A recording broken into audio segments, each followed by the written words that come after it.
हे महान सर्वशक्तिमान परमेश्वर, आकाश और धरती को बनाने वाले अब्राहम, इसहाक, याकूब के जीवित परमेश्वर, धन्यवाद करते हैं पिता। इस संध्या की सुनहरी घड़ी हम सब भाई बहन मिलकर मंजूर होकर तेरा धन्यवाद करते हैं। ये सारी स्तुति, आराधना, धन्यवाद और जय की बेटे जो गीतों के द्वारा प्रकट की गई, अर्पित की गई, प्रभु आप इन सारी भेंटों को स्वीकार करें, क्योंकि इसके योग्य, इसके ग्रहण करने के योग्य और कोई नहीं पिता। न तो मनुष्य, न पृथ्वी की कोई वस्तु, न ही आकाश की कोई वस्तु, न किसी प्रकार की प्रधानता, न किसी प्रकार का अधिकार, केवल प्रभु यीशु मसीह के द्वारा पिता हम आपकी महिमा करते हैं। जो सिंहासन पर बैठा हुआ परमेश्वर है, हम उसकी स्तुति करते हैं पिता। हमारी सारी बेटों को आप स्वीकार करें और अपने वचन के अनुसार हम सबको ढूंढते हुए हमारे मध्य में आएँ और पिता हम सबको आशीषित करें पिता, क्योंकि आज आपके बच्चों ने वो बलिदान चढ़ाया है और लिखा है जो धन्यवाद का बलिदान चढ़ाता है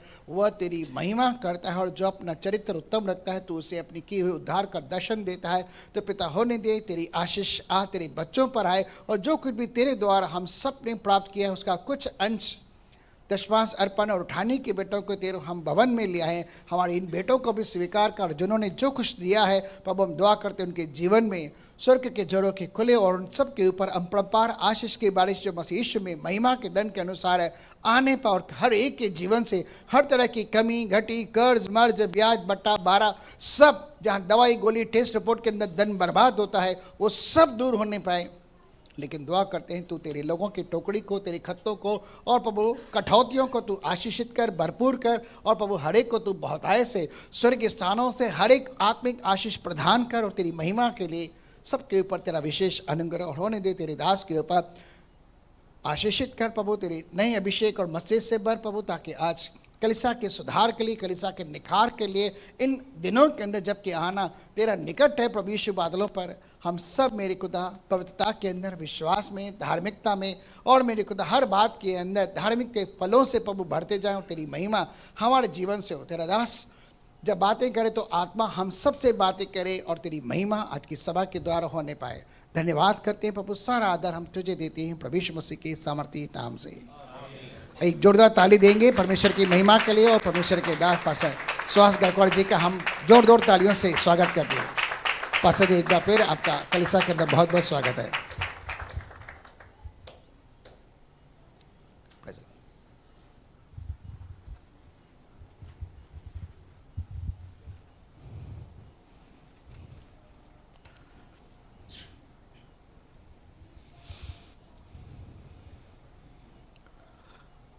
दूसरा इतिहास 29 अध्याय 25 से लेकर 31 तक पढ़ेंगे।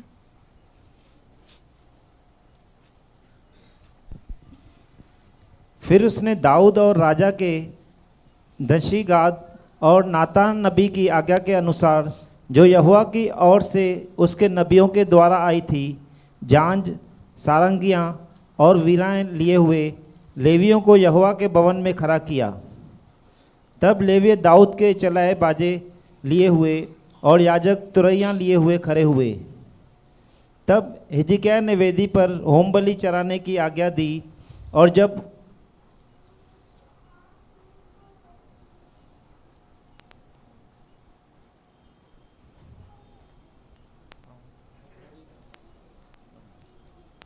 हिजकिय्याह ने वेदी पर होम बलि चढ़ाने की आज्ञा दी, और जब होम बलि चढ़ने लगी तब यहोवा का गीत आरंभ हुआ, और तुरैयाँ और इज़राइल के राजा दाऊद के बाजे बजने लगे, और मंडली के सब लोग दंडवत करते और गाने वाले गाते और तुरई फूंकने वाले फूंकते रहे। यह सब तब तक होता रहा जब तक होम बलि चढ़ न चुकी। और जब बलि चढ़ चुकी तब राजा और जितने उसके संग वहाँ थे उन सबों ने सिर झुकाकर दंडवत किया। और राजा हिजकिय्याह और हाकिमों ने लेवियों को आज्ञा दी कि दाऊद और आसाफ दशी के भजन गाकर यहोवा की स्तुति करें, और उन्होंने आनंद के साथ स्तुति की और सिर नवाकर दंडवत किया। तब हिजकिय्याह कहने लगा, अब तुमने यहोवा के निमित्त अपना अर्पण किया है, इसीलिए समीप आकर यहोवा के भवन में मेल बलि और धन्यवाद बलि पहुँचाओ। पवित्र और जीवित परमेश्वर, हम आपको धन्यवाद देते, आपको ऊंचा उठाते प्यारे पिता, आपके प्रेम अनुग्रह के लिए धन्यवाद देते प्यारे पिता। प्रार्थना विनती करता हूँ पवित्र आत्मा द्वारा वचन से हमसे बातें करना प्यारे पिता। जो आप हमारे जीवन में चाहते प्यारे पिता, उसे लेने के लिए हमें सहायता और मदद करना।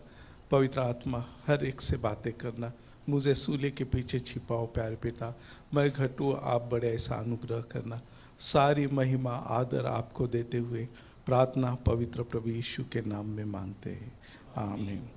तो पिछली बार हमने शुरुआत से 29 अध्याय को देखा, 3 वचन से देखा कि किस रीति से हिजकिय्याह राजा ने परमेश्वर के मंदिर को खोलकर उस मंदिर को शुद्ध किया, बाद में पवित्र किया, और उसी के साथ याजक और लेवियों ने अपने आप को शुद्ध और पवित्र किया। जब याजक और लेवियों ने अपने आप को शुद्ध किया, परमेश्वर का भवन मंदिर शुद्ध हुआ, उसके बाद हम देखते कि उन लोगों ने राजा के आज्ञाओं के अनुसार परमेश्वर के लिए होम बलि अर्पण करना शुरू किया। और जब होम बलि अर्पण करना शुरू किया, उसी समय उन दाऊद राजा ने जो सारे इंस्ट्रूमेंट बनाए थे वर्शिप के लिए, वो बजने लगे, गायक गाने लगे, और सब मिलकर उस अर्पण के साथ परमेश्वर की वर्शिप करने लगे। तो आज हमें कुछ बातों को समझना सीखना है। यहाँ पर हम देखते कि होम बलि या अर्पण और परमेश्वर का गीत संगीत, या जिसे आप वर्शिप कहते, वो एक दूसरे से अलग नहीं हो सकते। वो दोनों एक साथ होंगे तभी वो परमेश्वर के लिए वो एक सुखदायक सुगंध के रूप में होंगे। अगर सारा म्यूजिक है लेकिन अर्पण नहीं है तो वर्शिप होगा ही नहीं।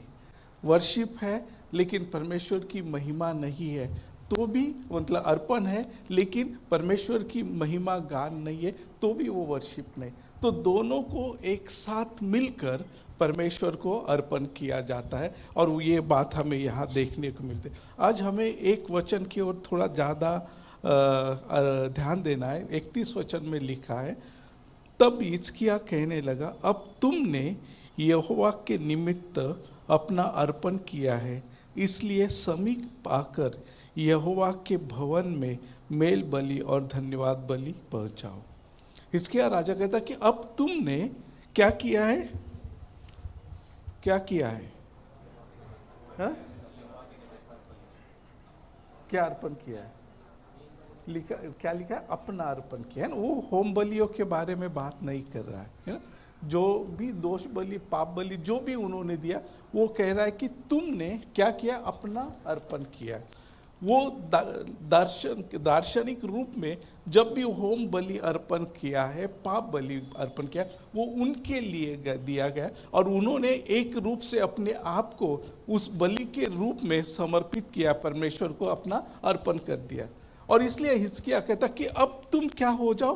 परमेश्वर के निकट आ जाओ, परमेश्वर के समीप आ जाओ, क्योंकि आप अभी परमेश्वर के समीप आ सकते हैं क्योंकि आपने अपने आप को शुद्ध किया है, अपने आप को पवित्र किया। क्योंकि आपके लिए जो यज्ञ बलि का लहू है वो वेदी पर छिड़का गया है, और उस लहू के द्वारा आप परमेश्वर के निकट आ सकते हैं। बिना लहू कोई भी परमेश्वर के निकट नहीं आ सकता था। लेकिन जब यह हिजकिय्याह कहता है कि तुमने अपना अर्पण उस लहू के द्वारा परमेश्वर को दिया, इसलिए तुम अभी क्या कर रहे हो? परमेश्वर के निकट आकर वो क्या कहता है? जो भी यहोवा के भवन में मेल बलि और धन्यवाद बलि पहुंचाओ। तो ये बात जो है आज हमें समझना है कि परमेश्वर के निकट आने के लिए सबसे पहली आवश्यकता है लहू की, है ना। अभी पर नए वाचा के अनुसार अभी हमें किसी भी पशु बलि की आवश्यकता नहीं है, क्योंकि वचन कहता है एक ही बार हर एक के लिए जो यज्ञ है, जो लहू है, बहाया गया। अभी उस यीशु के लहू के द्वारा हम परमेश्वर के पवित्र उपस्थिति में आ सकते। वचन तो कहता है कि हम उस स्वर्गीय स्थान में उस लहू के द्वारा पहुंचने का हिया या धैर्य हमें मिल चुका है।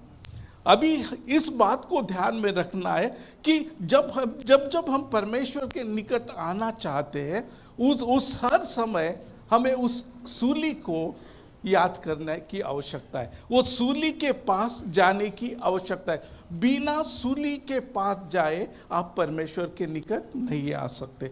आपने कुछ भी किया, कितना भी गाया बजाया, कितना भी नाचा, कुछ भी करो, आप परमेश्वर के समीप बिना लहू, बिना उस सूली के आप जा नहीं सकते। तो आज हमें इस बात को ध्यान में रखना है, जब भी आप वर्शिप के लिए, परमेश्वर की आराधना के लिए आते हैं, तो सबसे पहला काम जो है, पहले अपने आप को उस क्रूस के पास लेकर आओ। अभी क्या होता है कि बहुत बार हम क्रूस के पास न आकर हमारे इंस्ट्रूमेंट के पास आते हैं। जो गाने वाला है वो गाने के बारे में सोचता है, बजाने वाला अपने इंस्ट्रूमेंट के बारे में सोचता है। वो सोचना गलत है, ऐसा नहीं कहता है, लेकिन वो काफ़ी नहीं है। अगर सही में आपको परमेश्वर के उपस्थिति में आना है, तो उस लहू के बारे में जो आपके लिए और मेरे लिए बहाया गया है, उस लहू के निकट आकर या उस लहू को याद करना और उस लहू को अपने ऊपर अप्लाई करके हम परमेश्वर की उपस्थिति में आ सकते हैं।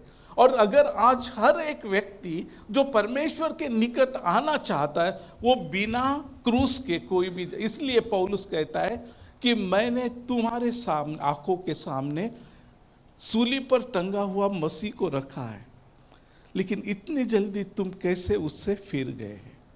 आज के दिनों में कलीसिया उस सूली से हट चुकी है। उसके बहुत सारे अभी उनके लिए बातें हैं जिनके बारे में वो सोचते हैं, जिनके द्वारा वो परमेश्वर को प्रसन्न करने की कोशिश करते हैं। लेकिन खुद प्रभु यीशु मसीह ने उस बलिदान के द्वारा परमेश्वर को संतुष्ट किया है, ऐसा इफिस 5:2 में हम पढ़ते हैं। उसने अपने आप को परमेश्वर को सुखदायक सुगंध मिलने के लिए अपने आप को बलिदान किया। तो प्रभु यीशु मसीह ने पिता के पास जाने से पहले अपने लहू को अर्पण किया, जिसके द्वारा परमेश्वर संतुष्ट हो सके। और वो लहू आज हर एक व्यक्ति जो परमेश्वर के निकट आना चाहता है उसके लिए उपलब्ध है। और उस लहू को लिए बिना हम कभी भी परमेश्वर को संतुष्ट नहीं कर सकते, क्योंकि वो संतुष्ट करने वाला प्रभु यीशु है और उसका वो बलिदान है। और उस बलिदान को लेकर जिस रीति से पुरानी वाचा में वो जो पशु का बलिदान था, वो पशु का बलिदान इज़राइल को, याजक को, लेवी को परमेश्वर के निकट आने के लिए तैयार करता था, शुद्ध करता था। अभी हमारे लिए प्रभु यीशु मसीह का लहू है। हम उनसे कई गुना अधिक आशीषित है, क्योंकि उनके लिए जो लहू बहा रहा था वो हर बार उनको यज्ञ करना पड़ता था। और परमेश्वर ने अपने पुत्र का, एकलौते पुत्र का एक ही बार बलिदान देकर हमें उन बार बार बलियों से बचाया है, उस दोष से, उस पाप से हमें बचाया है। इतना ही नहीं तो वो लहू कहता है कि वो कितना विशेष करके हमारे सारे पापों को क्षमा कर सकता है। तो उस लहू के निकट आना ही हमारे लिए जो है वो बहुत ही और फिर उसके परिणाम स्वरूप अगर हम देखते हैं कि किस रीति से परमेश्वर ने परमेश्वर के पवित्र मंदिर की और परमेश्वर के लोगों को उस लहू के द्वारा, उस अर्पण के द्वारा, उस वर्शिप के द्वारा परमेश्वर ने शुद्ध किया। अगर उसका आगे हम 30 अध्याय पढ़ेंगे तो वहाँ कुछ बातों को हमें आज देखना है, क्योंकि ये जो वर्शिप होती है, जो जिसे परमेश्वर प्रसन्न होता है, या जिस स्तुति के यज्ञ में परमेश्वर की उपस्थिति होती है, तब वहाँ सिर्फ वो वर्शिप करने वाले लेवी याजक ही पवित्र होते हैं ऐसा नहीं, सिर्फ वो मंदिर ही पवित्र होता है ऐसा नहीं। तो वो वहाँ 30 अध्याय में हम देखते कि पूरा इस्राएल राष्ट्र जो है उसके द्वारा क्या हुआ है, पवित्र हुआ है। वो पूरा राष्ट्र जो है परमेश्वर के पास आया है। इतना ही नहीं तो यरूशलेम में रहने वाले अन्य जातीय लोगों ने भी अपने आप को क्या किया है, शुद्ध किया है और वो परमेश्वर के उपस्थिति में आए। तो आज हम जो चाहते हैं, अंतिम दिनों के बारे में हम बातें करते हैं। वचन कहता है कि जब तक अन्य जातियों की संख्या पूरी नहीं होगी, परमेश्वर इजराइल की ओर नहीं जाएगा, और परमेश्वर इजराइल की ओर नहीं जाएगा तब तक कलीसिया भी ऊपर नहीं जाएगी। जब परमेश्वर अन्य जातियों से इजराइल के राष्ट्र के, याकूब के वंश के पास जाएगा, तब वो समय है जब कलीसिया को उठा लिया जाएगा। तो अंतिम समय, इसलिए वचन कहता है कि उसके वो जल्दी आए, इसके लिए प्रयत्न करते रहो। हमें क्या करना है, मसीह का आना निकट हो, इसके लिए हमें प्रयत्न करना है, हमें कोशिश करनी है। वो कोशिश क्या है, तो जल्द से जल्द जो अन्य जातियों को परमेश्वर ने अनंत जीवन के लिए चुना है, उन्हें मसीह तक लाना। अभी उन्हें मसीह तक लाने के लिए जो आवश्यक बातें हैं, जो 29 और 30 अध्याय को एक साथ मिलकर जब हम पढ़ते हैं, तो शुरुआत होता है परमेश्वर के मंदिर से।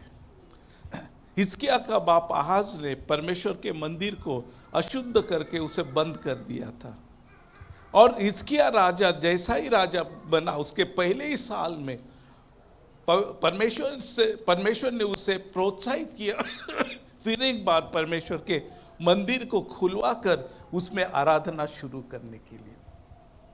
और जब ये बातें हिजकिय्याह ने लोगों के, उसके सरदार और लेवी याजकों से शेयर किया, उसके बाद पहली बात जो हुई वो ये कि याजक और लेवियों ने अपने आप को शुद्ध और पवित्र किया। फिर हिजकिय्याह राजा उनसे कहता है, अभी तुमने अपने आप को शुद्ध और पवित्र किया है, तो परमेश्वर के मंदिर में जाकर परमेश्वर के मंदिर के अंदर की सारी अशुद्धताओं को बाहर निकाल कर लाओ और परमेश्वर का भवन शुद्ध और पवित्र करो। और जब ये याजक और लेवी परमेश्वर के मंदिर में गए, तब उन्होंने शुरुआत कहां से की, परम पवित्र स्थान से की। उसकी पहले उन्हें साफ सफाई की, फिर पवित्र स्थान की सफाई की, और फिर आंगन में आए। याजक आंगन के बाहर जा नहीं सकते थे, इसलिए लेवियों ने वो सारी गंदगी उठाकर किद्रोन के नाले में डाल दिया। उन्हें उसे साफ करने के लिए 8 दिन लगे। कितने दिन लगे? 8 दिन लगे। 8 दिन में उन्होंने उस परमेश्वर के भवन को शुद्ध किया, पवित्र किया। और उसके बाद फिर हम जो 25 से आगे जो पढ़ा है, 20 से आगे पढ़ते हैं कि परमेश्वर के मंदिर में जो परमेश्वर की उपासना होती थी, उसे फिर से स्थापित किया गया। फिर से उस परमेश्वर की आराधना को, परमेश्वर के उस वर्शिप को चालू किया। और वो किस रूप में चालू किया, जो हमने 25 से आगे देखे कि परमेश्वर के लिए संतुष्ट करने के लिए होम बलि और उसकी महिमा के गीत एक साथ मिलकर जब वो गाने बजाने लगे और याजक बलि देने लगे, तो उस समय वो परमेश्वर की आराधना जो है पूरी हुई। इसके यहाँ हम 2 जगह पे पढ़ते हैं। अगर 27 वचन, 28 वचन, 28 वचन और 29 वचन। और मंडली के सब लोग दंडवत करते और गाने वाले गाते और तुरई फूंकने वाले फूंकते रहे। यह सब तब तक होता रहा जब तक होम बलि चढ़ न चुकी। और जब बलि चढ़ चुकी, तब राजा और जितने उसके संग वहाँ थे, उन सबों ने सिर झुकाकर दंडवत किया। अभी यहाँ हम देखते कि 2 बार, एक बार सारे लोगों ने परमेश्वर को दंडवत किया। 29 वचन में देखता है कि उनके साथ में जो राजा और जो सारे प्रतिष्ठित या जो जिसे हम सरदार लोग हैं, उन्होंने सर झुकाकर परमेश्वर को दंडवत किया है ना। अभी यहाँ जो हिंदी में दंडवत है, उसके लिए मराठी में उपासना शब्द है, इंग्लिश में उसके वर्शिप है। मतलब सब लोगों ने जब वो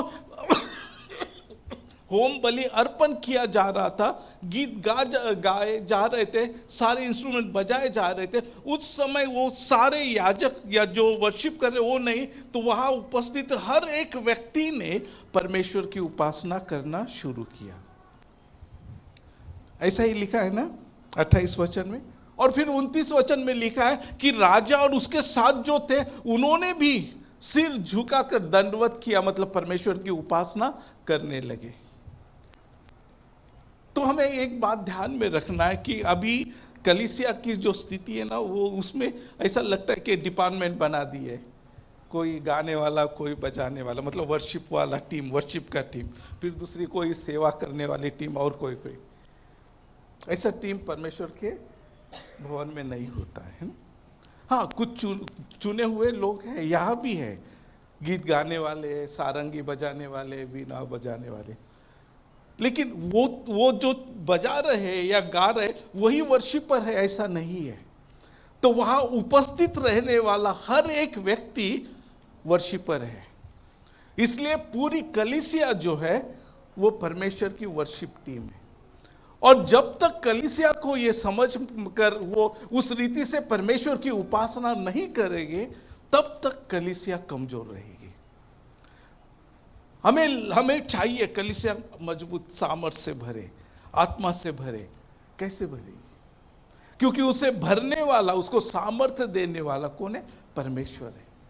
जब वो परमेश्वर की उपस्थिति उनमें आ जाएगी, जब परमेश्वर उनमें उतर आएगा, तब उसकी उपस्थिति उन्हें पवित्र करेगी, सामर्थ्य से भर देगी।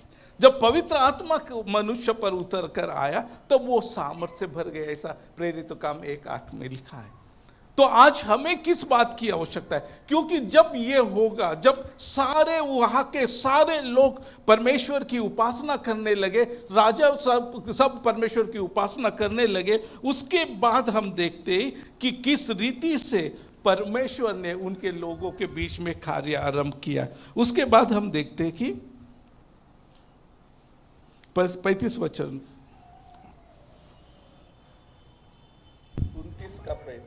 और फिर होम बलि पशु बहुत थे और मेल बलि पशुओं की चर्बी भी बहुत थी, और एक एक होम बलि के साथ अर्घ भी देना पड़ा। यूं यहोवा के भवन में की उपासना ठीक की गई। 36। तब हिजकिय्याह और सारी प्रजा के लोग उस काम के कारण आनंदित हुए जो यहोवा ने अपनी प्रजा के लिए तैयार किया था, क्योंकि वह काम एकाएक हो गया था। अभी यहाँ 2 शब्द जो है ना, वो उस पर ध्यान दें, क्योंकि वह काम एकाएक हो गया था, और दूसरा यहोवा ने अपनी प्रजा के लिए तैयार किया था। हम 29 अध्याय में देखते कि हिजकिय्याह राजा ने क्या किया है, वो उसने सोचा है कि परमेश्वर के मंदिर को खोलना है और उसकी उपासना शुरू करनी है। लेकिन ये वचन हमें दिखाता है कि वो हिजकिय्याह नहीं था, वो परमेश्वर था। क्योंकि ये एकाएक जो ये शब्द बताता है, वो कोई प्री प्लान्ड योजना नहीं थी। हिजकिय्याह राजा ने कोई प्री प्लान नहीं किया था कि मुझे ये करना है, वो करना है, उसको ये बोलना है। तो वो एकाएक परमेश्वर की आत्मा ने उसे जो प्रकाशन या जो उसे प्रोत्साहन दिया, उसके द्वारा, ये परमेश्वर के द्वारा ये कार्य हुआ है। और उपासना जो है आत्मा और सच्चाई से, जो प्रभु यीशु यूहन्ना 4 में कहता है, उसके लिए हमारी योजना काफी नहीं है। हमारी योजना में ज्यादा से ज्यादा क्या होता है? शरीर और शारीरिक बातें, मतलब इंस्ट्रूमेंट हो या ये। लेकिन परमेश्वर जो सोचता है वो आत्मिक बातों के बारे में सोचता है। परमेश्वर पहले आप क्या गा रहे हो इसके बारे में नहीं सोचता है, आप क्या बजा रहे हैं इसके बारे में नहीं सोचता। वो पहले सोचता है कि आप पवित्र कैसे होगे। वो पहले ये सोचता कि आपके और मेरे अंदर की जो अशुद्धता है उसे कैसा बाहर निकालना है। एक बार वो अंदर की अशुद्धता बाहर आ जाएगी, एक बार वो पवित्रता आ जाएगी, बाकी का काम अपने आप हो जाएगा। क्योंकि वो समय जो है आपको परमेश्वर की उपस्थिति में आने के लिए कोई रोक ठोक नहीं रहेगी। परमेश्वर की उपस्थिति आप में उतर आने के लिए परमेश्वर को भी कोई भी रोक टोक नहीं, क्योंकि आपने अपने आप को परमेश्वर के लिए पवित्र किया है, अपने आप को परमेश्वर के लिए शुद्ध किया है। तो ये जो परमेश्वर का काम है वो अंदर से शुरू होता है, बाहर से नहीं शुरू होता है। मनुष्य का काम शुरू होता है बाहर से। इसलिए हम जो है शरीर प्राण आत्मा कहते हैं, परमेश्वर आत्मा प्राण शरीर कहता है। हमारी सोच, हमारे प्लानिंग सब शरीर प्राण आत्मा की होती है, और परमेश्वर की हर एक प्लान सोच जो है आत्मा प्राण शरीर की होती है। और इसीलिए जो मंदिर का भी पवित्र शुद्धिकरण हुआ है उसकी शुरुआत अंदर से हुई है। परमेश्वर उसके उपासकों को जब उपासना के लिए तैयार करता है तब वो पहले उसके आत्मा से शुरुआत करता है, फिर उसका प्राण और बाद में शरीर है। मतलब जो आप बजाओगे, जो गीत गाओगे वो लास्ट है। पहला आपका आत्मा परमेश्वर के लिए तैयार होना है। आपके आत्मा में परमेश्वर की आत्मा ने वो प्रोत्साहन, वो कार्य करने की लिए प्रेरित करना, पवित्र होने की भूख पैदा करना, जो वहां से शुरुआत होती है उपासना। गाना और बजाने की प्रैक्टिस से वर्शिप शुरू नहीं होती, शुरू होती है अंदर से। जब पवित्र आत्मा आपके अंदर पवित्रता के लिए एक भूख उत्पन्न करता है, पवित्र आत्मा आपके अंदर परमेश्वर के मिलने की चाहत उत्पन्न करता है, पवित्र आत्मा आपके अंदर परमेश्वर को संतुष्ट करने की इच्छा उत्पन्न करता है, तब वो उपासना की शुरुआत शुरू हो जाती है। उसके बाद जो होता है आपका प्राण का नंबर आता है, वहाँ बहुत सारी शारीरिक और दुनिया की बातों का, विचारों का, प्लानों का होता है। पहला परमेश्वर उन सारे प्लानों को खत्म करता है, आपकी योजनाओं को खत्म करता है, क्योंकि वो उसे आपकी योजना पूरा करना नहीं है, तो उसकी योजना आपके जीवन के द्वारा पूर्ण करना है। उसे आपके द्वारा उसकी उपासना नहीं, तो उसके आत्मा के द्वारा आपका इस्तेमाल करके उसकी उपासना होनी चाहिए। और इसलिए वो हमारे प्लान, हमारी योजना नहीं, क्योंकि नीति वचन के अनुसार मनुष्य के विचार और परमेश्वर के विचारों में कितना अंतर है, स्वर्ग और पृथ्वी जैसा। तो हमें ये बात ये देखना कि ये एकाएक परमेश्वर ने किस रीति से कार्य, और ये होने के बाद हम देखते कि 30 अध्याय का 1 वचन पढ़ेंगे। फिर हिजकिय्याह ने सारे इज़राइल और यहूदा में कहला भेजा और एप्रैम और मनश्शे के पास इस आशय के पत्र लिख भेजे कि तुम यरूशलेम को यहोवा के भवन में इज़राइल के परमेश्वर यहोवा के लिए फसह मनाने को आओ। क्या कहा राजा ने, क्या कहा? अभी वो इज़राइल मतलब यरूशलेम यहूदा तक रुका नहीं है, तो उसने इज़राइल के बीच में ये जो मनश्शे, ये जो है सारे जो कुल है, वो इज़राइल के मतलब यरूशलेम के अंदर, यहूदा के अंदर नहीं था, तो वो इज़राइल के लिए थे। जो 2 अलग अलग राज्य बने थे, तो वो अलग राज्य के लोग थे। लेकिन हिजकिय्याह ने उनके पास भी क्या किया, अपने दूतों को भेजकर कहा चलो हम परमेश्वर के लिए उसके फसह को का उत्सव करेंगे। परमेश्वर की आज्ञा के अनुसार इज़राइल के लिए 7 फसह जो है, जो उत्सव है, वो मनाना बहुत ही आवश्यक था, क्योंकि परमेश्वर की सारी योजनाएं इज़राइल के लिए थी। वो फसह जो उत्सव थे, वो अलग अलग उत्सव, अलग अलग परमेश्वर के कार्य को जो इज़राइल के लिए परमेश्वर ने किए थे, उसे वो प्रकट करता था। फसह का जो, जिससे इज़राइल का कैलेंडर शुरुआत होता है। इज़राइल को 2 कैलेंडर है, एक है धार्मिक कैलेंडर है और दूसरा जो है सांसारिक कैलेंडर। उनका जो धार्मिक कैलेंडर है उसकी शुरुआत ये अभी महीने में जब ये फसह का मेमना अर्पण किया जाता तब से शुरू हो जाता है। निर्गमन 12 अध्याय का 1-2 वचन आप पढ़े तो वहां दे, ये महीना तुम्हारे लिए आरंभ का होगा। परमेश्वर ने जो इज़राइल के लिए जो कार्य किया है उसका स्मरण जो है, उससे तो इज़राइल का इतिहास शुरू हो जाएगा। परमेश्वर कहता है कि मैंने तेरी सारी अप्रतिष्ठाओं को क्या कर दिया, निकाल दिया। इज़राइल मिस्र में बहुत बढ़ गए थे ना, इसलिए फारो उनको डरने लगा था, उसको नाश करने के प्लान करने लगा। लेकिन फिर भी इज़राइल को मिस्र में कोई पहचान नहीं थी। वो जो बलि, जो प्रथम वत्स मारने का परमेश्वर की जो पीड़ा है, और उस पीड़ा के बाद जब इस्राएल बाहर आए तब उन्हें एक पहचान मिली, एक राष्ट्र की। तो फसह का जो उत्सव है वो इस्राएल की पहचान है कि परमेश्वर ने किस रीति से एक राष्ट्र को खड़ा किया है, और उस राष्ट्र को खड़ा करने के लिए परमेश्वर ने अपने लोगों के लिए क्या क्या किया, इसका सारा स्मरण जो है वो हमें फसह के उस उत्सव में प्रकट होता है। और आहाज राजा ने मंदिर ही बंद किया था, ऐसा नहीं, लेकिन आगे आप पढ़ोगे तो कहा कि राजा सुलेमान से लेकर अब तक ऐसा फसह का उत्सव मनाया नहीं गया था। इतना बड़ा, इतना सारे लोगों को आकर इस रीति से मनाया नहीं गया था। वो फसह मनाया गया क्योंकि परमेश्वर के लोगों ने परमेश्वर के लिए अपने आप को पवित्र करने की जो उनके लिए जो परमेश्वर की इच्छा थी, उस इच्छा को स्वीकार किया। उन्होंने अपने परमेश्वर के मंदिर को शुद्ध किया, उसी के साथ उन्होंने अपने आप को भी शुद्ध किया।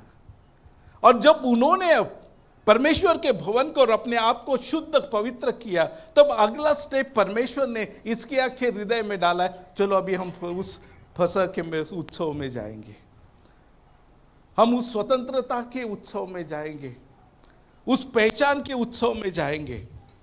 और हम देखते कि किस रीति से आगे पूरा उसका वर्णन दिया है कि किस रीति से वहाँ वो फसह का में मारा गया, मतलब उसका उत्सव मनाया गया।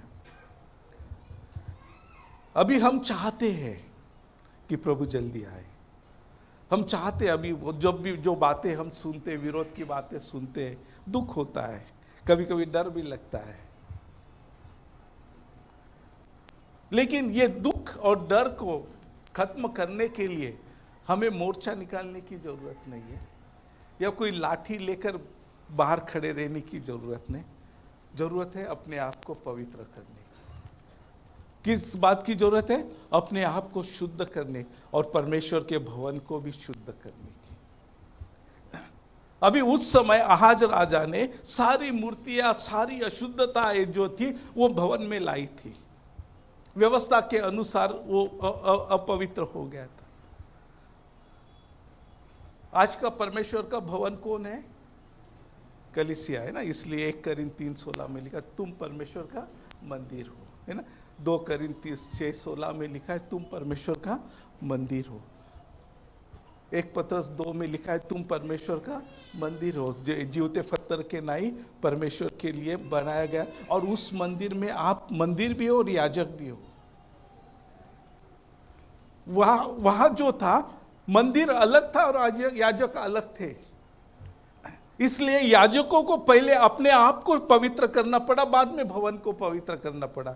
आज आपको अपने आप को पवित्र करो, भवन पवित्र हो जाएगा, क्योंकि आप उस परमेश्वर के मंदिर में वो याजक है। और जब याजकों ने अपने आप को पवित्र किया, मतलब परमेश्वर का मंदिर भी पवित्र हुआ। परमेश्वर इज़राइल को कहता है कि इज़राइल अपने हृदय में कितनी मूर्तियों को लेकर चाहता है, मैं उससे जानता हूं, और उन मूर्तियों के हिसाब से मैं उन्हें उत्तर दूंगा। मैं आपके हृदय के बारे में नहीं जानता है, ना ही आप मेरे हृदय के बारे में जानते, लेकिन वो परमेश्वर जानता है कि आज हम अपने हृदय में कितनी मूर्तियां लेकर चल रहे हैं। हो सकता है घमंड की हो सकता है ईर्ष्या हो सकता है कि मैं की हो, कोई भी हो। उस घमंड ने जो अभिषिक्त करूप था, लूसीफर उसे शैतान बना दिया। किसने? घमंड ने। किसे? जो अभिषिक्त करूप था उसे क्या बना दिया? वो अभिषिक्त करूप किस लिए अभिषेक किया गया था? तो परमेश्वर की उपासना करने के लिए। इसलिए संगीत जो है उसमें से उत्पन्न हुआ है। और इसलिए संगीत सबसे प्रभावी है परमेश्वर की उपासना करने के लिए और उसी के साथ परमेश्वर से दूर ले जाने के लिए, क्योंकि उस संगीत का इस्तेमाल करना शैतान से अधिक कोई नहीं जानता है।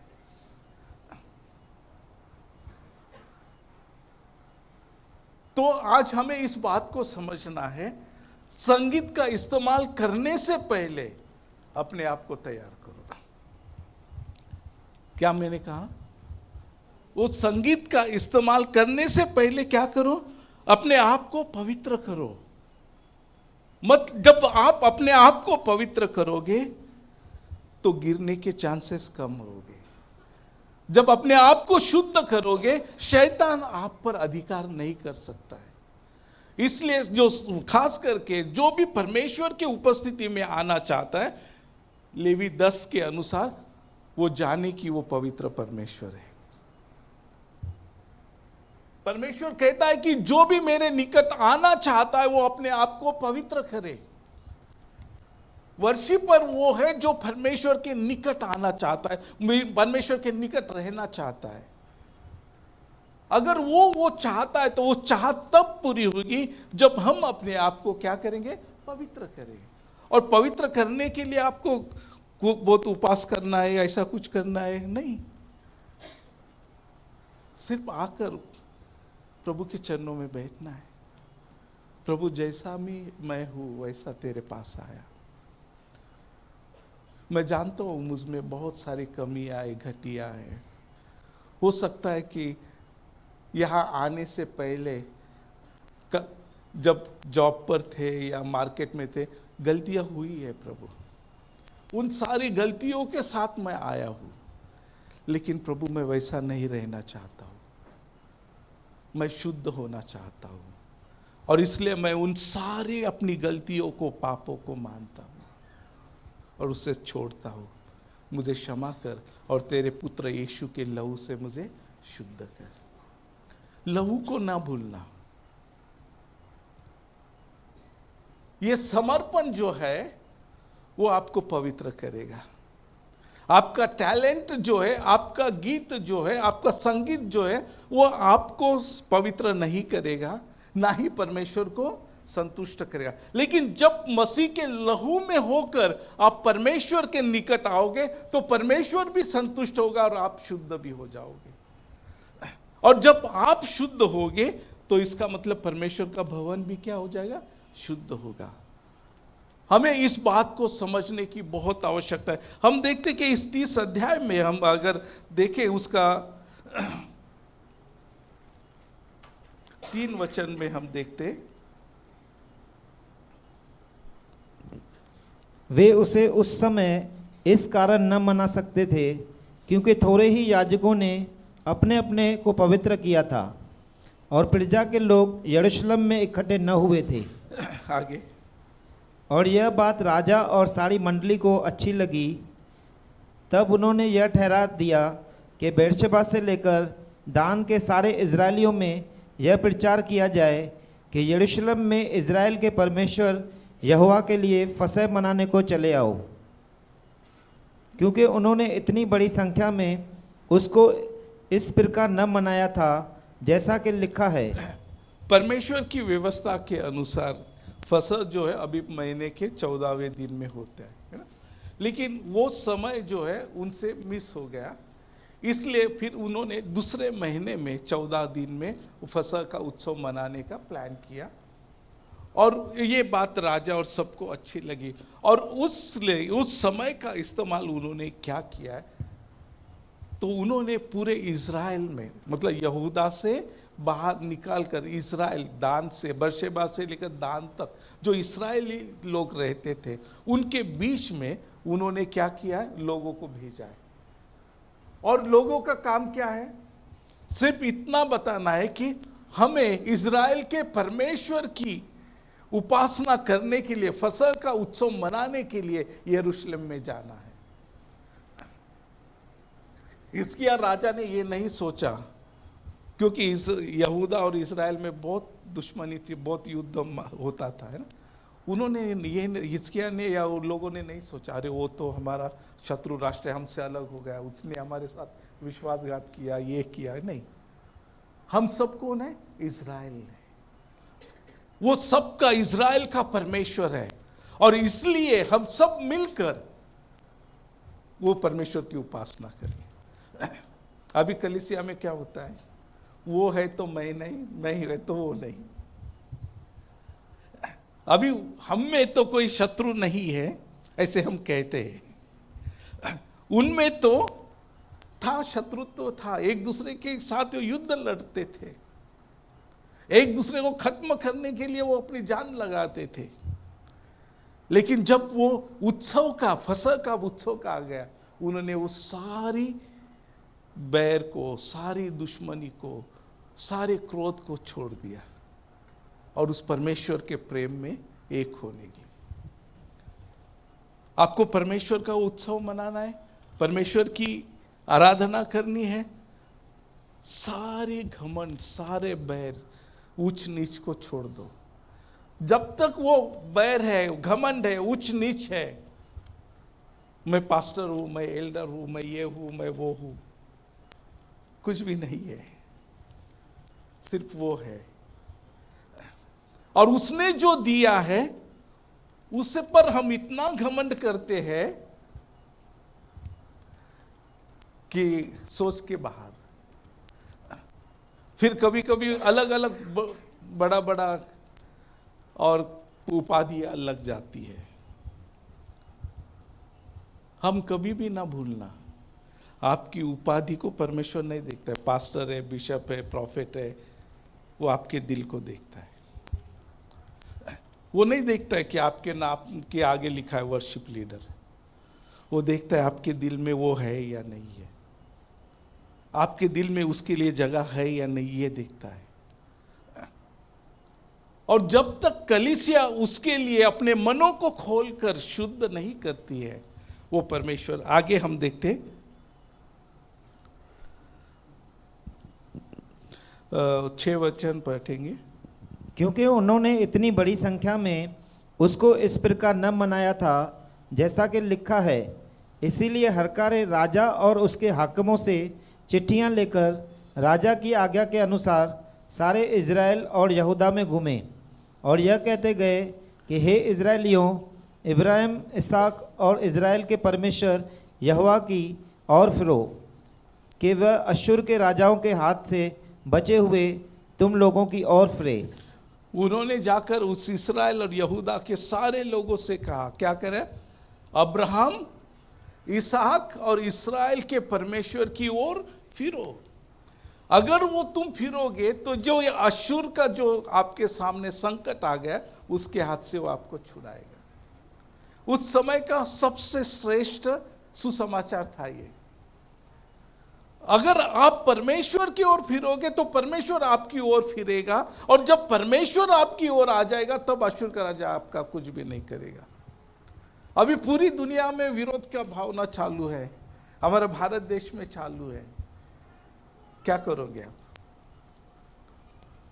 अब्राहम, इसहाक और इस्राएल के परमेश्वर की ओर आ जाओ। जब आप अब्राहम, इसहाक और इस्राएल के परमेश्वर के पास आओगे, वो आपके पास आ जाएगा। और जब परमेश्वर आपके पास आएगा, अभी गाना गाया आपने, यहोवा निस्सी है, तो कौन आपके विरोध में है? किसका डर है? कौन आपको खत्म करने की बात सोच भी नहीं सकता है। जरूरत है आपको उस आपके परमेश्वर की ओर फिरने की। जरूरत है कि आप उसे संतुष्ट करें, जरूरत है कि आप उसकी इच्छा को जानें, जरूरत है कि अपने आप को उसके लिए शुद्ध और पवित्र करें। और जब वो करेगा, परमेश्वर आपकी ओर फिरेगा, फिर वो कहता है अश्शूर के राजाओं के हाथ से बचे हुए तुम लोगों की ओर फिरे। अपने पुरखों और भाइयों के समान मत बनो, जिन्होंने अपने पूर्वजों के परमेश्वर यहोवा से विश्वासघात किया था। क्या कह रहे हैं? हमारे पूर्वजों ने क्या किया है? हमारे परमेश्वर के साथ विश्वासघात किया। फिर आगे लिखता है हाँ, और उसने उन्हें चकित होने का कारण कर दिया, जैसा कि तुम स्वयं देख रहे हो। फिर 8 वचन। अब अपने पुरखाओं की नाई हठ न करो, वरन यहोवा के अधीन होकर उसके उस पवित्र स्थान में आओ, जिसे उसने सदा के लिए पवित्र किया है। अपने पुरखों के समान क्या करो? हट ना करो। तो क्या करो? वरन यहोवा के अधीन होकर, यहोवा के अधीन होकर उसके उस पवित्र स्थान में आओ, उसके उस पवित्र स्थान में आओ, जिसे उसने सदा के लिए पवित्र किया है। जिसे उसने सदा के लिए क्या किया है? पवित्र किया है। परमेश्वर ने सदा के लिए पवित्र किया हुआ वो मंदिर आज नहीं है। और इसका कारण ये है कि परमेश्वर एक जीविता मंदिर चाहता था। क्योंकि सुलेमान राजा मंदिर बांधने के बाद अर्पण करते समय वो प्रार्थना करता है, हे परमेश्वर, तू स्वर्ग और पृथ्वी पर समा नहीं सकता है, तो इन हाथों से बांधे हुए मंदिर में तू कैसा रहेगा? मैंने ये जो मंदिर है वो कहता है तेरे संदूक के लिए बनाया, जिसमें परमेश्वर के 10 आज्ञा और उसका परमेश्वर ने अब प्रेरित और भविष्यवक्ताओं के ऊपर जो नींव डालकर जो मंदिर बनाए वो कलीसिया है। और परमेश्वर चाहता कि ये मंदिर जो है मसीह के आने तक पवित्र बना रहे। ये मंदिर नाश नहीं होगा, ये मंदिर उठा लिया जाएगा, क्योंकि ये कोई मिट्टी से बना हुआ, पत्थर से बना हुआ, मनुष्य के हाथों की कारागिरी नहीं है, तो परमेश्वर ने अपनी आत्मा के द्वारा बनाया हुआ ये मंदिर है। वो कहता है कि उस परमेश्वर पवित्र स्थान में आओ, जिसने उसने सदा के लिए पवित्र किया है, और अपने परमेश्वर यहोवा की उपासना करो, कि उसका भड़का हुआ क्रोध तुम पर से दूर हो जाए। क्या कहते हैं? तुम अपने यहोवा परमेश्वर की क्या करो? उपासना, वर्शिप करो। उससे क्या होगा? जो क्रोध तुम पर भड़का है वो दूर हो जाएगा। उपासना परमेश्वर को आनंद देती है, उपासना परमेश्वर को संतुष्टि करती है, उपासना परमेश्वर के क्रोध को दूर करती है।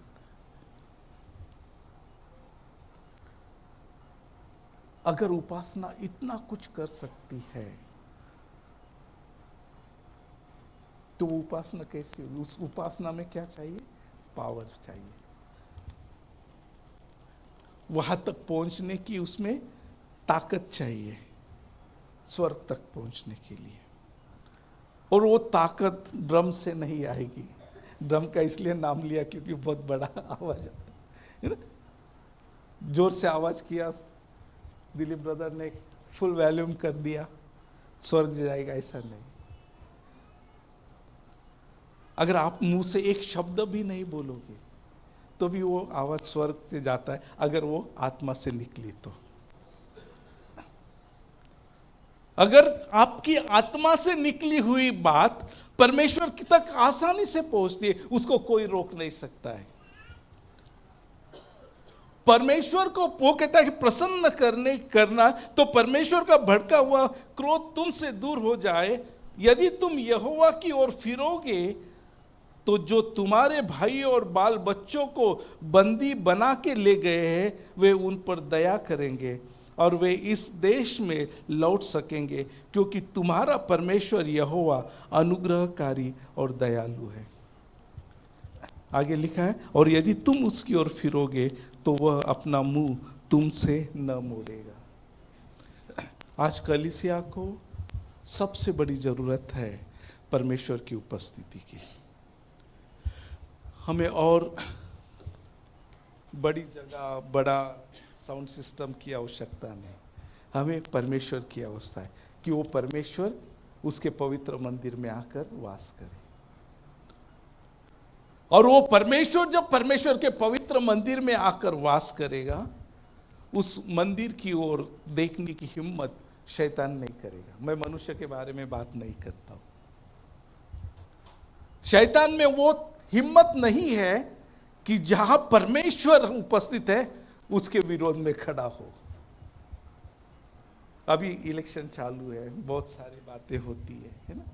मैं उसके बारे में बात नहीं करता, कभी करेगा भी नहीं, लेकिन इतना ही कहता हूं कि इन बातों की सोचने की आवश्यकता नहीं है।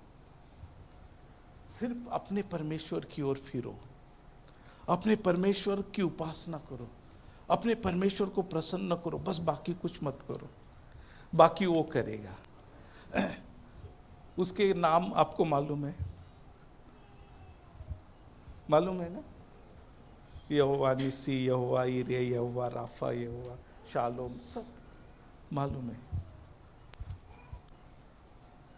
जब वो यहोवा निसी आप में है, कौन सा हथियार आपके विरोध में है?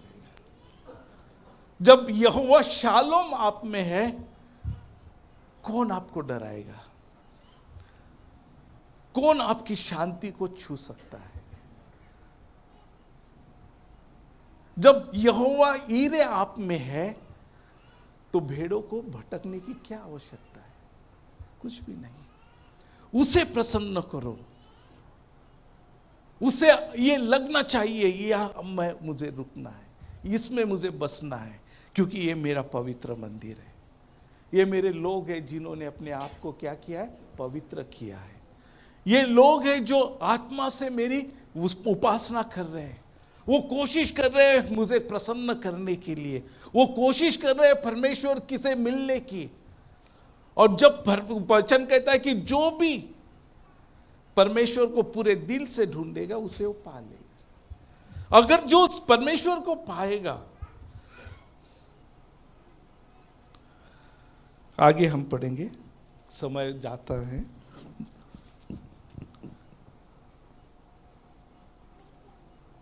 11 और 12 पढ़ेंगे। तो भी आशेर, मंचे और जबलून में से कुछ लोग दीन होकर यरूशलेम को आए, और यहूदा में भी परमेश्वर की ऐसी शक्ति हुई कि वे एक मन होकर जो आज्ञा राजा और हाकिमों ने यहोवा के वचन के अनुसार दी थी उसे मानने को तैयार हुए। इस्राएल से, मनश्शे से, वहाँ के जो लोग हैं वो सारे लोग, वहाँ सारे लोग नहीं लेकिन वहाँ से कुछ लोग जो है यरूशलेम में आए, यहूदा में।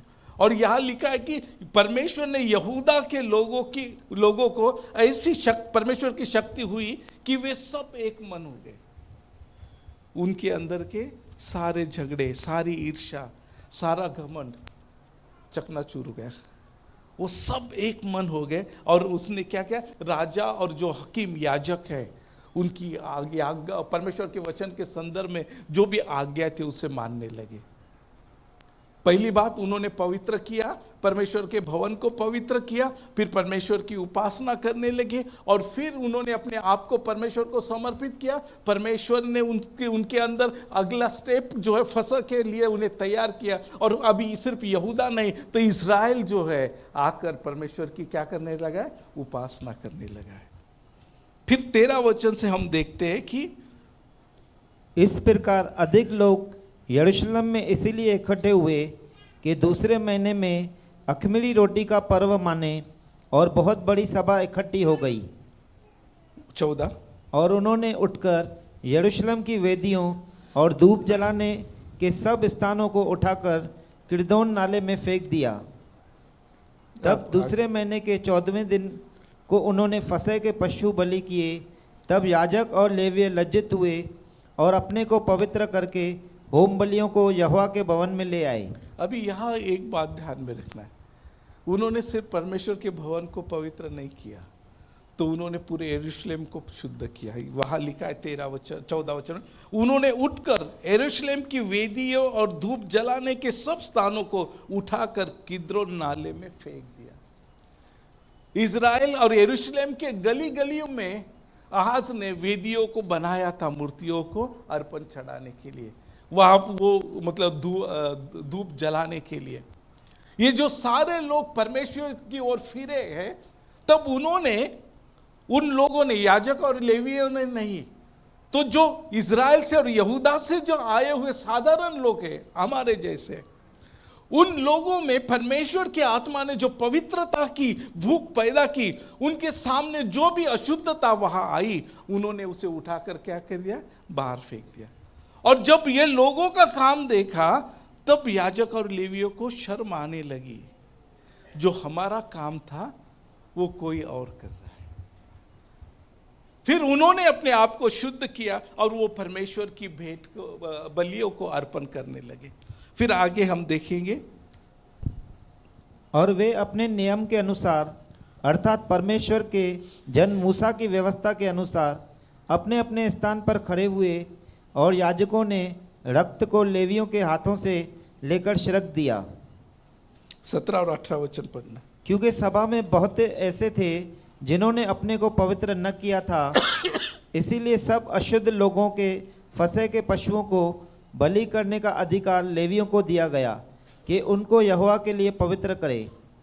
बहुत से लोगों ने अर्थात एप्रैम, मनश्शे, इस्साकार और जबूलून में से बहुतों ने अपने को शुद्ध नहीं किया था, तो भी वे फंसे के पशु का मांस लिखी हुई विधि के विरुद्ध खाते थे, क्योंकि हिजकिय्याह ने उनके लिए यह प्रार्थना की थी कि यहोवा जो भला है वह उन सबों के पाप ढाँप दे। अभी यहाँ हम देखते हैं कि परमेश्वर ने अपनी दी हुई व्यवस्था के विरोध में जाकर उन लोगों के लिए कार्य किया, क्योंकि परमेश्वर के व्यवस्था के अनुसार जो भी अशुद्ध अवस्था में फंसी के मेमने का मांस खाएगा उसे इजराइल से बाहर किया जाएगा। लेकिन यहां लिखा है कि हिजकिय्याह ने प्रार्थना की और परमेश्वर ने उसकी प्रार्थना सुन ली। इन लोगों ने जो विधि के अनुसार अपवित्र है, अशुद्ध है, लेकिन परमेश्वर की दृष्टि में वो शुद्ध है, क्योंकि उन्होंने परमेश्वर के निकट आने के लिए सोच लिया है और बड़े विश्वास के साथ उस बात को सुनकर मानकर अब्राहम और इसहाक और इस्राएल के परमेश्वर की उपासना के लिए वो आए हैं। हो सकता है शारीरिक रीति से देखा जाए तो अशुद्ध है, लेकिन परमेश्वर जो है उनके दिलों को और उनके हृदय को देख रहा है। वो तो विधि के दृष्टि में अशुद्ध है, लेकिन परमेश्वर की दृष्टि में वो अशुद्ध है, क्योंकि वो परमेश्वर को प्रसन्न करने के लिए, परमेश्वर की उपासना करने के लिए परमेश्वर की उपस्थिति में आए। मनुष्य ने बहुत सारे कानून बना दिए, वैसा मैं कानून को मानता हूं और सख्ती से पालन भी करता हूं, लेकिन एक बात ध्यान में रखना है, अंतिम कानून जो है वो सिर्फ और सिर्फ उसका है। अंतिम न्याय करने वाला वही है, उसके हाथ के आगे कोई भी नहीं रख सकता।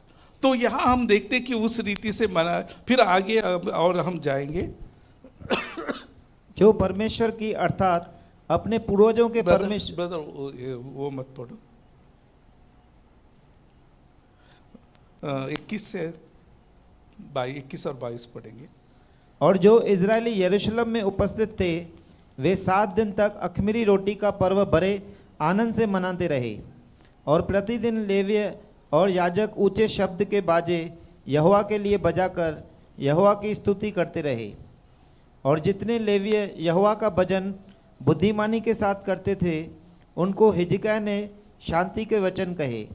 इस प्रकार वे मेल बलि चढ़ाकर और अपने पूर्वजों के परमेश्वर यहोवा के सम्मुख पाप अंगीकार करते रहे, और उस नियत पर्व के 7 दिन तक खाते रहे।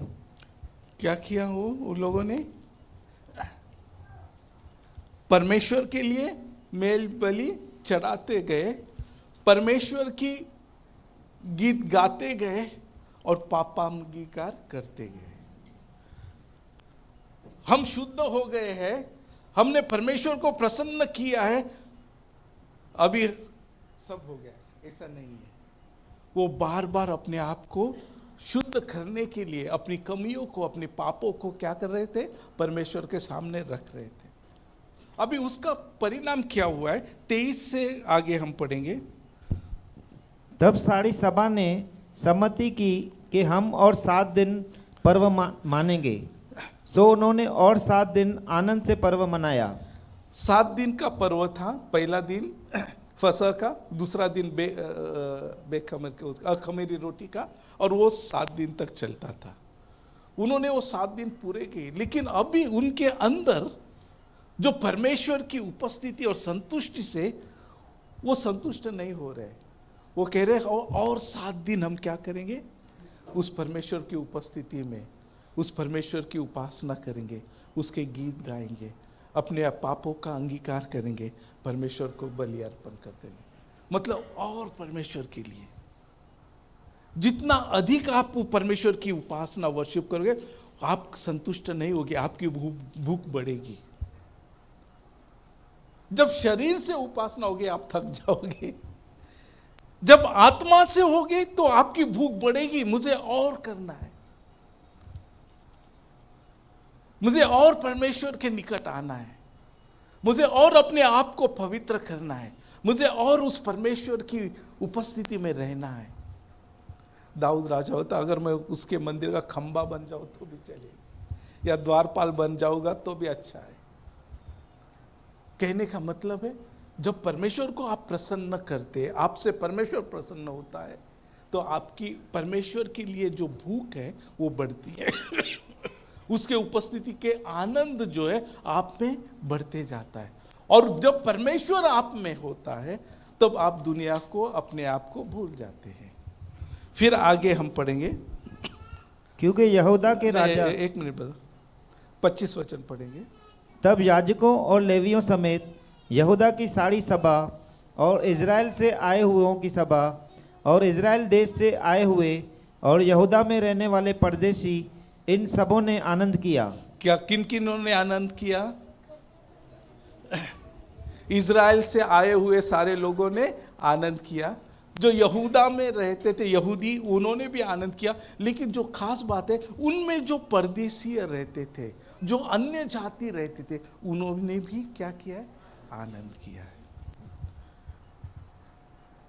आपको जो भी बाहर है उनसे डरने की आवश्यकता नहीं।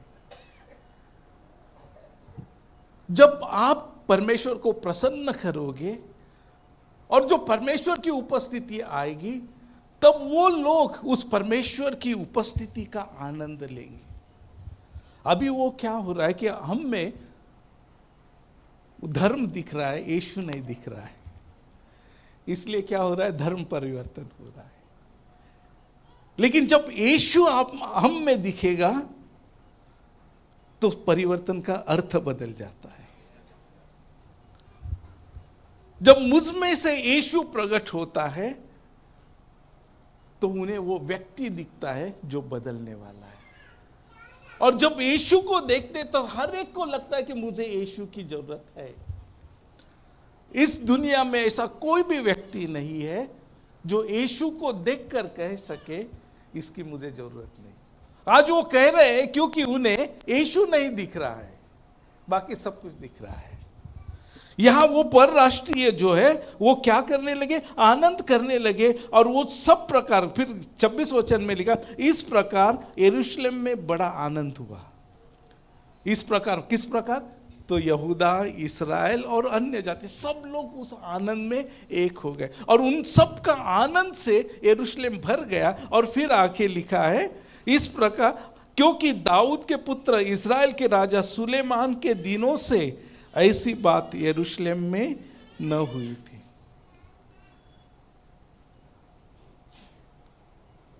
परमेश्वर की उपस्थिति, सुलेमान ने जब परमेश्वर के मंदिर को परमेश्वर को समर्पित किया, उस समय परमेश्वर की उपस्थिति परमेश्वर के मंदिर में आ चुकी थी। उसके बाद अभी मेरे पास मतलब पूरा कैलकुलेशन नहीं कितने साल हुए, लेकिन बहुत साल हो गए परमेश्वर की उपस्थिति परमेश्वर के लोगों के बीच में नहीं थी। और इसका कारण परमेश्वर नहीं है, उसका कारण परमेश्वर के लोग हैं। क्योंकि परमेश्वर के लोगों ने अपने परमेश्वर से अपने मुंह को फेर लिया। परमेश्वर के लोगों ने परमेश्वर को त्याग दिया। परमेश्वर के लोगों ने परमेश्वर के वचन और विधियों को छोड़ दिया। परमेश्वर के लोगों ने परमेश्वर को छोड़कर अन्य देवताओं के पीछे चले गए। परमेश्वर कभी छोड़ता नहीं, कभी त्यागता भी नहीं, लेकिन इस्राएल बार बार छोड़ता था और त्यागता था। वही दशा आज कलीसिया की भी है। तो वो कहता है कि उस समय अंत 27 वचन अंत में लेवियों याजकों ने खड़े होकर प्रजा को आशीर्वाद दिया और उनकी सुनी गई और उनकी प्रार्थना उसके पवित्र धाम तक अर्थात स्वर्ग तक पहुंची। क्या लिखा है? बहुत आशीषित वचन है। लेवी याजकों ने क्या किया? उसकी प्रजा को क्या किया? आशीषित की। उनके लिए उन्होंने प्रार्थना की और वचन क्या कहता है? उनकी प्रार्थना स्वर्ग तक पहुंच गई। आज मैं चाहता हूं हम सब की प्रार्थना कहा जाए स्वर्ग तक जाए, लेकिन उस स्वर्ग तक जाने के लिए आपको तैयारी करना होगी, मुझे तैयारी कर, मुझे उपासक वर्शिपर बनना होगा, मुझे अर्पण देना होगा, मुझे शुद्ध होना होगा, मुझे पवित्र होना होगा, मुझे अब्राहम इसहाक इज़राइल के परमेश्वर की ओर अपना मन को फिराना होगा। तब वो परमेश्वर हम में आ जाएगा। जब वो हम में उतर कर आएगा, उसकी शांति, उसकी पवित्रता, उसका सामर्थ्य से कलीसिया भर जाएगी, उसके प्रकाश से कलीसिया भर जाएगी। दुनिया देखेंगी उस परमेश्वर की पवित्रता को, दुनिया देखेंगी उस परमेश्वर की शांति को, दुनिया देखेंगे उस परमेश्वर के सामर्थ्य को।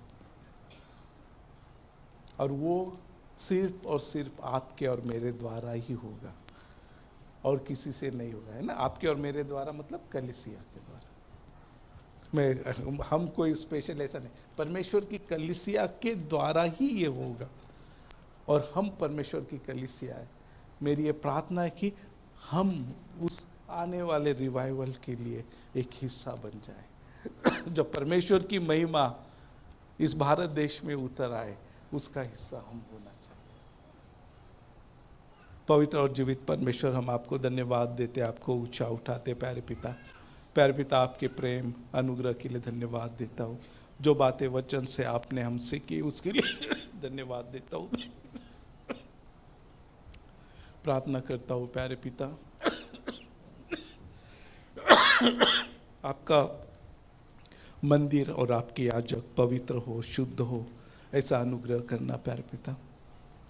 प्यारे पिता, हम अपने आप को आपके चरणों में समर्पित करते हैं प्यारे पिता, दंडवत करते हैं, विनती करते हैं प्यारे पिता, हमें उठाओ प्यारे पिता। इस सारी कमजोरी, सारी कीचड़ से हमें बाहर निकालना, हमें शुद्ध करना, पवित्र करना।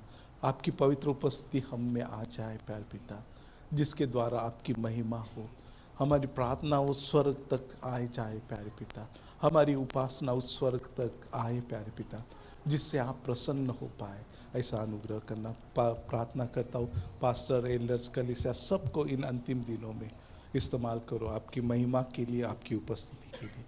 प्रार्थना प्रभु यीशु के नाम में मांगता हूँ, आमीन।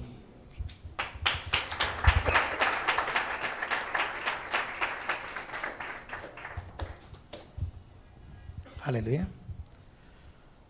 परमेश्वर के नाम की महिमा हो। ज़्यादा समय न लेंगे, लेकिन हमारे बीच गोहेर परिवार है। दीपक, उनकी माता, उनके भाई, उनकी पत्नी, उनकी भाभी, मैं चाहूँगा कि प्लीज़ आप आगे आएंगे। पूरा परिवार आगे आएगा। एक गवाही और एक प्रार्थना परमेश्वर की महिमा के लिए, ठीक है। जब तक ये लोग आए सब, तब तक एक दो अनाउंसमेंट। नए साल के कैलेंडर्स आ चुके हैं। यदि आप में से कोई भाई या बहन लेना चाहता है तो पीछे आप कैलेंडर ले सकते हैं, जिनकी मात्र कीमत 30 रुपये है। कोई देना चाहे तो भी ठीक है, नहीं देना चाहे तो भी ठीक है, लेकिन आप नए कैलेंडर नए साल के ज़रूर लेके जाइए। और जो परसों मंगलवार है 13 तारीख, इस साल का पहला, हम भी फसह का त्यौहार मनाने जा रहे हैं। तो दिलों को तैयार करेंगे, पवित्रता को सिद्ध करेंगे, विश्वास के साथ आएंगे, प्रार्थना से आएंगे, अपने हृदय के अंदर की हर प्रकार की मलिनता को दूर करते हुए प्रेम और पवित्रता को सिद्ध करते हुए धर्म के बलिदानों के साथ हम परमेश्वर को प्रसन्न करेंगे। आमीन। चलिए, हमारी बहन यानी दीपक की माता कुछ ज़माने से परमेश्वर के आगे आके प्रार्थना करती थी उनके दोनों बेटों की शादी के लिए। दोनों बेटों की शादी हो गई और उनकी दिल से इच्छा थी दोनों बेटे संतान का सुख प्राप्त करें। उनकी लगातार प्रार्थना थी और उन्होंने एक प्रकार की जैसे मन्नत भी मानी थी, ठीक है, जब दोनों को बच्चे हो जाएंगे तो मैं परमेश्वर कलीसिया के अंदर मिठाई का जरूर बंदोबस्त करूँगी। तो परमेश्वर ने इनकी प्रार्थना को सुना, जैसे हन्ना की प्रार्थना को सुना गया वैसे इनकी भी प्रार्थना को सुना गया। दोनों बेटों की शादी भी हो गई, दोनों बेटों को बेटा हुआ है और ये दादी और दादा बन गए हैं दोनों। और ये परमेश्वर का धन्यवाद करते हैं कि दोनों बच्चों को बेटे ही प्राप्त हुए। हालांकि इनकी इच्छा नहीं थी, जो भी हो बेटा हो या बेटी हो, आज के ज़माने में दोनों बराबर है, लेकिन दोनों को बेटा हुआ। वे परमेश्वर के नाम को धन्यवाद भी करते हैं, परमेश्वर की महिमा भी करते हैं और हम सब मिलकर इनके लिए दुआ करते हैं। क्या सब लोग हाथ उठाएंगे? ठीक है, और क्या दिल से दुआ करेंगे? पिता परमेश्वर प्रभु यीशु मसीह के नाम से मैं धन्यवाद करता हूँ पूरी गोहेर परिवार के लिए जो आज स्थान पर मौजूद है। तेरी दया, तेरी कृपा, तेरी अनुग्रह के द्वारा प्रभु आपने हमारे बहन और हमारे भाई के दोनों बेटों को आशीषित किया। शादी के द्वारा प्रभु आपने इन्हें एक किया पिता, और धन्यवाद करते हैं कि आपने दोनों बच्चों को बेटों से नवाजा और गर्भ का फल देकर आपने इन्हें आशीषित किया। और आपने हमारी बहन की न केवल मन्नत को लेकिन उनकी प्रार्थना को और उनकी इच्छा को भी आपने पूरा किया। अब इस सब बातों के लिए तेरा दिल से धन्यवाद करते हैं। इस पूरे गोहेर परिवार के ऊपर सर्वदा आपका हाथ बना रहे, तेरी दया कृपा के अंदर द्वारा ये आशीषित हो, संपन्न हो, सुरक्षित हो। तेरी दया कृपा के अंदर प्रभु आत्मा में उन्नति पाते रहें, सदा शरीर में बले चंगे रहें, बुराई पाप से बचे रहें और आप सदा इन्हें हर एक बात के अंदर ऊंचा उठाएं। और प्रभु दुआ करते इस परिवार के अंदर न केवल पूरा उद्धार है लेकिन धर्म की बारिश भी बरसे। इस परिवार के अंदर प्रेम हो, शांति हो, आनंद हो, मेल मिलाप हो, सदा का सुकून हो, चैन हो। हम दिल से दुआ करते हैं पूरा घराना उद्धार से प्रभु भरपूर हो, हम दुआ करते हैं और धन्यवाद करते हैं दोनों बच्चों के लिए, दोनों बेटों के लिए। मेरे खुदा उनके ऊपर भी आपका हाथ बना रहे और प्रभु सदा बले चंगे रहें। और इस परिवार के लिए और अपने परिवारों के प्रति प्रभु नाना नानी के परिवार के लिए भी हम दुआ करते हैं, वहाँ पर भी प्रभु इनके कारण हर्ष और आनंद हो पिता। और तेरी दया कृपा के द्वारा सभी बच्चे प्रभु भले चंगे रहें, रिष्ट पुष्ट रहे, जलपाई के पौधे के चिकनाई के भागी बने और तेरी दया कृपा के द्वारा रिष्ट पुष्ट हो और तेरी महिमा के लिए पराक्रमी और बलवंत हो और सदा भले चंगे रहें। हम इन परिवारों को तेरे नाम से आशीष करते हैं और बधाई देते हैं प्रभु यीशु मसीह के सामर्थ्य नाम में। सब लोग बोलेंगे आमीन। बहुत बहुत बधाई हो। परमेश्वर आपको, आपके पूरे परिवार को बहुत बहुत आशीष करे। Thank you. तो इस परिवार की ओर से आप सभी के लिए मिठाई का बंदोबस्त किया गया है। आप इन्हें बधाई भी जरूर देना, दुआओं के अंदर याद भी करना और जरूर मिठाई खाकर परमेश्वर की महिमा करना, ठीक है। तो परसों मंगलवार 13 तारीख हम सब प्रभु भोज की विधि में सम्मिलित होने जा रहे हैं। चलिए 2 मिनट के लिए आंखें बंद करते हैं। पिता परमेश्वर प्रभु यीशु मसीह के नाम से हम विश्वास करते हैं कि आपका आना बहुत निकट है पिता, और इन दिनों के अंदर आप कलीसिया को अपनी आत्मा और अपने वचन के द्वारा सुधार रहे हैं, निखार रहे हैं, सिद्ध बनाते जा रहे हैं, ताकि तेरे प्रेम के अंदर सर्वदा शरीर हो चाहे प्राण हो चाहे आत्मा हो निर्दोष रहे, निष्कलंक है, पवित्र रहे। पिता हम प्रार्थना करते हैं कि जिस तरह से हिजकिय्याह राजा के दिनों के अंदर हर एक ने अपने आप को शुद्ध किया, हर प्रकार की बुराई जो अंदर की थी बाहर की थी पूरी तरह से दूर की, किद्रोन नाले के अंदर फेंक दी और पूरा यरूशलेम शुद्ध हो गया था। प्रार्थना करते हैं कि प्रभु हमारा दिल हो चाहे हमारा मन हो चाहे हमारा विवेक हो, हमारी आत्मा हो, हर प्रकार की मलिनता चाहे वह शरीर की मलिनता हो या आत्मा की मलिनता हो पूरी तरह से दूर हो और मसीह के लहू के द्वारा प्रभु हमारा सब कुछ शुद्ध हो पिता। और हम धर्म के वस्त्र पहने रहें, पवित्रता के वस्त्रों से शोभायमान हो, उद्धार के मुकुट से आशीषित हो और मसीह के बहाए के लहू के छिड़काव से जो वस्त्र हैं प्रभु वो पहने रहें। और मेरे खुदा सदा के लिए पवित्रता का जीवन जिए, तेरा भय मानते रहे, बुराई पाप से दूर हैं और प्रभु हम शुद्ध मन के साथ धर्म के ऐसे बलिदान चढ़ाएं जिससे तू प्रसन्न हो। विश्वास के द्वारा हम तुझे प्रसन्न करने वाले बने, पवित्रता के साथ हम तेरी खोज करने वाले बने और तुझे प्रसन्न करने वाले बने। ऐसा दे हमारे हृदय के अंदर, दे ऐसी धुन और लगन हमारे जीवन के अंदर पिता, ताकि संसार की हर प्रकार की मलिनता अपवित्रता से हम नफरत करते हुए प्रभु यीशु मसीह के नाम से गैर, बैर, दोष, निंदा, गाली गलौज जो कुछ भी है, करवाहट, सब कुछ दूर करते हैं प्रभु। हम प्रेम को सिद्ध करें, पवित्रता को सिद्ध करें, विश्वास को सिद्ध करें, धर्म को सिद्ध करें और तेरी महिमा के लिए तू प्रसन्न होकर प्रभु हम सबको आशीषित देने के लिए उतर आए और हमारी सबकी प्रार्थनाएं स्वर्ग तक, तेरे कानों तक उतरे और तेरी महिमा इस पूरे शहर के अंदर, इस पूरे भारत देश के अंदर उतरने पाए। हम सब बातों के लिए तेरा दिल से धन्यवाद करते हैं। ऐसा करने के लिए आप हमें अनुग्रह दे रहे हैं और आत्मा के द्वारा हमें निखार रहे हैं, सुधार रहे हैं, सुंदर बना रहे हैं प्रभु। हम आपका दिल से धन्यवाद करते हैं। सारी महिमा आपको मिले प्रभु यीशु मसीह के पवित्र और सामर्थी नाम से। पिता परमेश्वर का प्रेम, प्रभु यीशु मसीह का अनुग्रह और पवित्र आत्मा की सहभागिता अब से लेकर सर्वदा तक, जब तक मसीह यीशु बादलों पर आए, हम तमाम भाइयों और बहनों के संग बनी रहे और बढ़ती रहे। सारे भाई बहन बोलेंगे बोल प्रभु यीशु मसीह की। परमेश्वर आप सबको आशीष करे, अनुग्रह शांति से भरे। भाई लोग भाइयों से, बहनें बहनों से हाथ मिलाकर प्रेज द लॉर्ड कर सकता है। नए साल के कैलेंडर्स आपके सामने हैं।